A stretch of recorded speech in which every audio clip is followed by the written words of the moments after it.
अन्य समाचार જોઈએ। અમરેલીના જિલ્લા ભાજપ કાર્યાલય ડ્રામા થયો છે। ભાજપના સસ્પેન્ડ થયેલા કાર્યકરોએ રાજીનામાનો ડ્રામા કર્યો। અશોક માંગરોળિયા અને નિલેશ સાવલિયા પહોંચ્યા હતા। ભાજપમાં ન્યાય ન મળતો હોવાનું કહીને પાર્ટી સામે આક્ષેપ કર્યો છે। જિલ્લા ભાજપ મહામંત્રીએ કર્યો છે ખુલાસો। 2024માં બંને કાર્યકરો સસ્પેન્ડ થયા હતા। બંને કાર્યકરોને સસ્પેન્ડ કરવામાં આવ્યા હોવાનું ભાજપનું કહેવું છે। સૂત્રો દ્વારા કહેવામાં આવ્યું છે કે બંને લોકો આમ આદમી પાર્ટીમાં જોડાઈ શકે છે।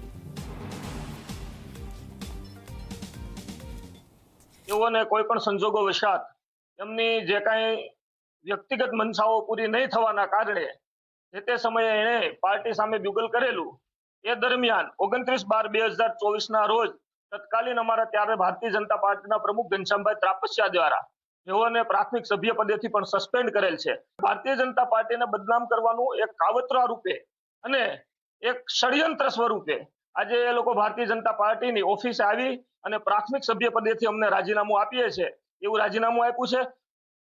લગભગ 20 વર્ષથી વધારે સમયથી તો ભાજપ સાથે સક્રિય રીતના છું। પહેલાં રાષ્ટ્રીય સ્વયંસેવક સંઘ સાથે સ્વયંસેવક અલગ અલગ તાલુકાની જિલ્લાની જવાબદારીઓ નિભાવી ભારતીય જનતા પાર્ટીમાં સક્રિય થયો છું।